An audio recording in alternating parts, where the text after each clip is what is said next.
17 years ago when I started my company, when I left corporate America, I had one simple mission, and that was to ignite the pride, purpose, and respect professional selling. Well, in order to do that, we have to figure out how to sell above the line. We have to figure out how to sell in a way that's integrity-based to solve people's problems and improve their life. And we got to show people that what we have can do that. And the sooner they act, the sooner life will improve. And so we do all that stuff first, and that's like the foundation of everything. Then, of course, you can use incentives on top of that to be the cherry on top, right? To sweeten the deal and make them get excited about buying now versus waiting. But you never, ever, ever want to use some sort of coercion tactic to get a person to buy. You can't sleep at night. It's going to kill your reputation. And in the end, it really backfires and doesn't really work. So for those who don't know me, I am Jason Forrest. I'm the CEO of a company called FPG.com.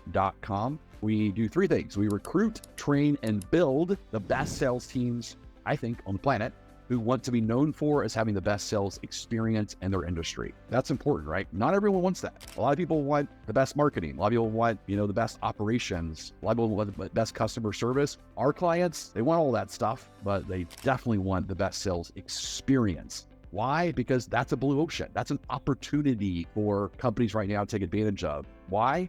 Because there's so many bad sales experiences out there. There's so many people that are not making it their priority. And so if you are a salesperson that says, you know what, I want to be the greatest of all time. I want to be the Tom Brady, Michael Jordan, Kobe Bryant. I want to be the very best, the Muhammad Ali of sales experiences, then again, that's what you're listening here for, and that's what we can do for you. And it'll give you a huge advantage when you can do that, and you can really write your ticket. You can really call your shots. You can really demand whatever salary or commission that you desire, because you really are in the 1% of 1%. When you strive every day to say, I am the very best, and I'm here to give the very best sales experiences any of my customer, that is my promise. All right. So we do these webinars very simply because I don't want you to waste money on bad sales advice. And there's a lot of bad sales advice out there from kind of poser salespeople that unfortunately, I don't know, those who can't teach, those who can't teach, consult, those who can't consult, do life coaching in their pajamas on the side. I don't know why that's the case, but that's what's happening right now. Now, before we get started, before I share some of these things with you, I want to clear the record and say I am neither for nor against incentives, but I am frustrated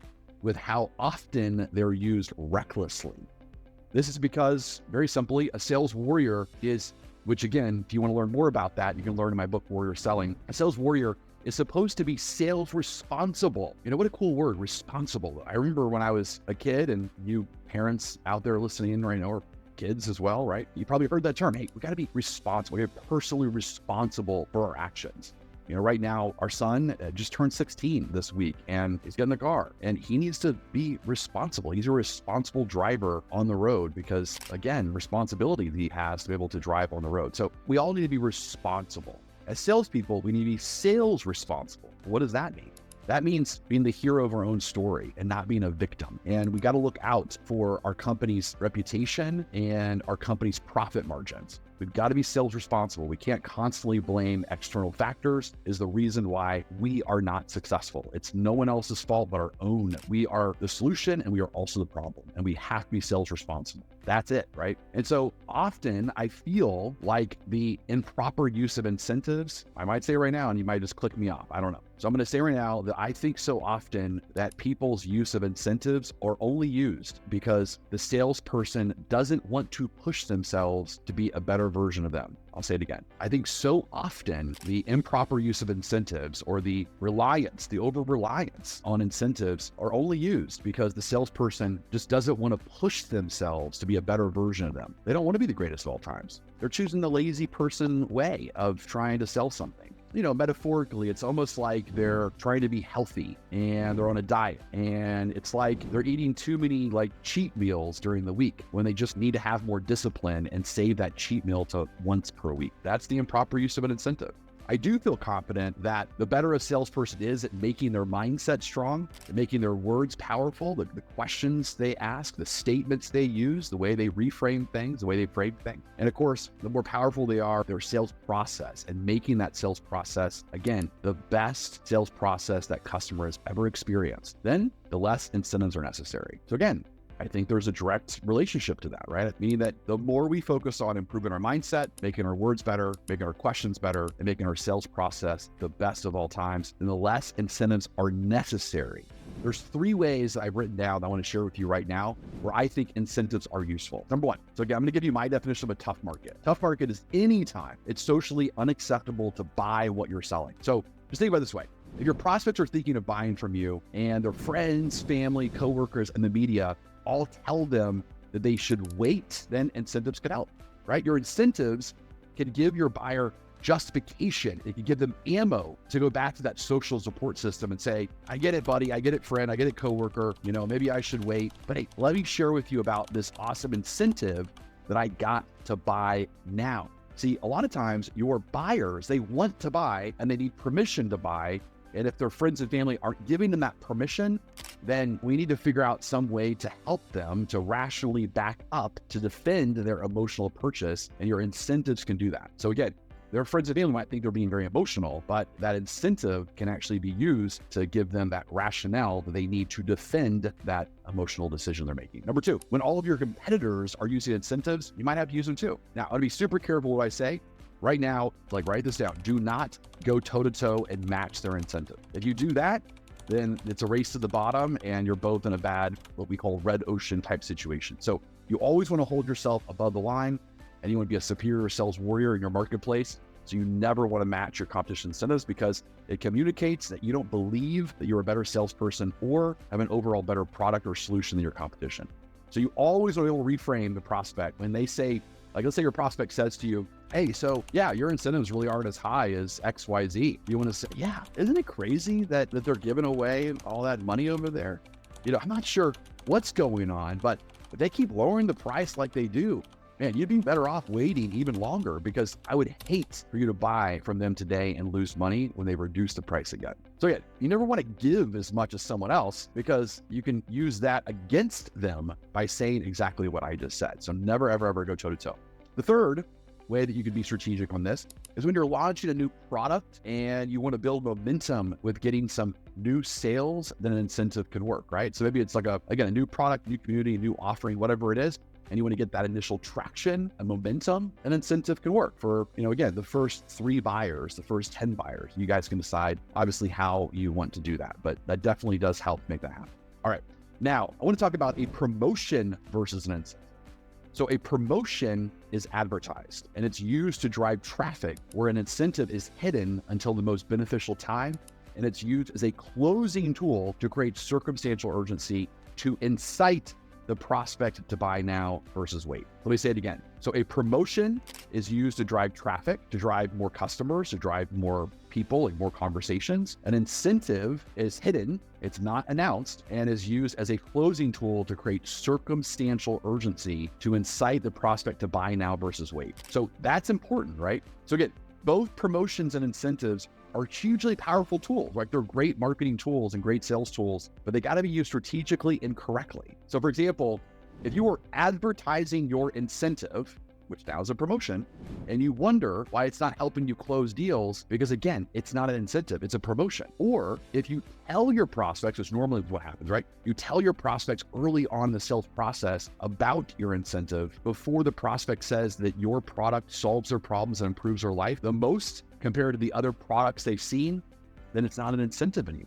By giving the incentive up front, you just told them what their new starting price of their product is. And here's the bigger problem. In the future, if you want to incentivize them to buy today versus wait, then you will have to come up with a new incentive causing you to lower the price and the profit margins of your product. Just close your eyes and let that sit for a second. Just let it sit. Right? Just think of the last time you gave your incentive before the customer opened their heart, right? Before they opened their heart, they opened their minds to say, yep, this product, this service solves my problems, improves my life. I have to have it.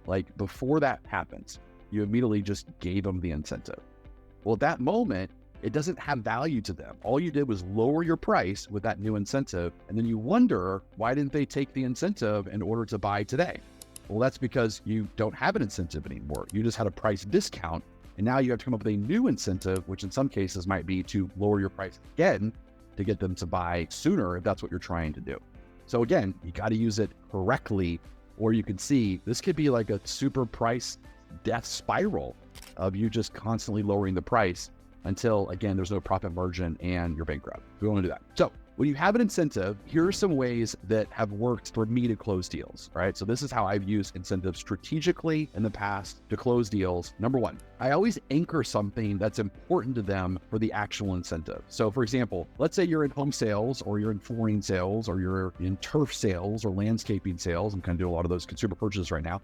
So let's say you're in that and you've got some sort of money that you can give them towards an upgrade, whatever that upgrade is that you can offer. What you don't want to do is just give them the money off. So let's say you've got $10,000 off. You don't want to do that. You just want to give them $10,000 off for them to pick whatever they want to choose from an upgraded perspective. Why? Because it doesn't mean anything to them. It doesn't mean anything, just another price discount. So instead, what you want to do is you want to lead, protect, and serve your customers at the highest possible level to build their wish list of the upgrade. So again, whatever the upgrade it is in the landscaping package, or maybe it's, upgraded kitchen, whatever it is, right? You want to build that wish list for them, and then you want to use your incentive to close a deal. So you could say something like this. You could say, hey, Mr. Customer, I know you're on the fence right now when it comes to buying or not buying, but what if I could get you the upgraded kitchen you wanted as part of your overall purchase? Yeah, no, I would feel a lot better, Jason. That sounds great.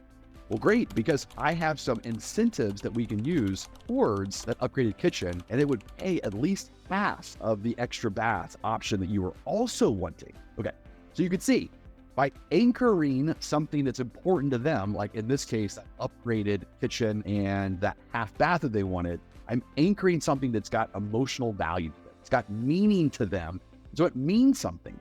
So now, in their mind, right, they had to make a decision, and that is, man, if I buy now, I get these extra things that I'm looking for. If I don't buy now, I might miss out on getting the upgraded kitchen, on getting that half bath that I really want. That means a lot more than just you get $10,000 off if you buy today. There's no emotional connection to it. So again, in your brain, there's a drug, a neurotransmitter called dopamine, and that dopamine is released when there is a personal value tied to the incentive. And here's the deal. That dopamine, that pleasure drug that we get from chocolate and working out and that runner's high, that dopamine's pretty cool stuff, right? That dopamine does not get released when incentives are just freely given. So if you just throw it out there, no dopamine. That's interesting, right? I actually could probably say there's an opposite drug, maybe like serotonin or other drugs, that's more of a stress hormone, because now they're kind of wondering, well, what's the catch? What's really going on? Like, why are you giving that incentive away? So again, we must anchor the incentive to something that means to them, so we can release that dopamine and get them excited about it. Now, sometimes your prospects ask if you have incentives. Here's my approach. So please listen to this. If you're nothing else, hear this. And that is, I never lie to my prospects. I never, ever, ever lie to my prospects. So if they ask me a point blank question, I will give them a point blank answer. I'm just going to tell them the truth. And so what I would say is, I would say something like this. I would say, yeah, we have incentives. Those incentives are tied to specific blank, right? So it's a home, product, solution, whatever it is, as well as it's tied to your ability to purchase today. Now, I promise you, I will go over all the incentives that apply to you once we find a blank that solves your problems and improves your life. Sound fair? Look, I find that when I say it like this, with passion and conviction, what a very important word is, conviction, heartfelt conviction, that you're not just one-upping them, like you're really here to help them, then the prospect will surrender to that. You could also say that, look, I never want any of my, my buyers to buy for the incentive, which is why I want us to first see if we have, your next blank here for you, right? So again, you're also wanting to reframe them. That's a good approach, right? Which that's all truthful, guys. I started my whole message with you today that I said no to getting to people buy from me based on incentives, because I didn't want the cancellations. I didn't want the buyer's remorse. I didn't want the negative reviews. I didn't want to deal with all the headaches of that. I want deals to stick, and they stick when they know that our solution solves their problems and improves their life. It does not stick when they buy for any other reason besides that. And so I don't want that. And so that's a truthful thing that I said. Look, I never want any of my buyers to buy from me solely based on the incentive. And so what we need to do, Mr. Customer, right now is we must see if we have something here for you that, again, solves your problems and improves your life. All right, sales warriors, that's it. Just remember right now, just think about how many sales you're going to sell faster with less cancellations and for more profit once you master this lesson. And one more thing, please don't use any of these techniques unethically. I need you to always be honest. If you don't have limited money, or you don't have, some script that I'm talking about, just don't say that. Just speak the truth to people. Only say things that are true, so you can always claim your truth. Until next time, this is Jason Forrest. Push yourself, become a better version of you.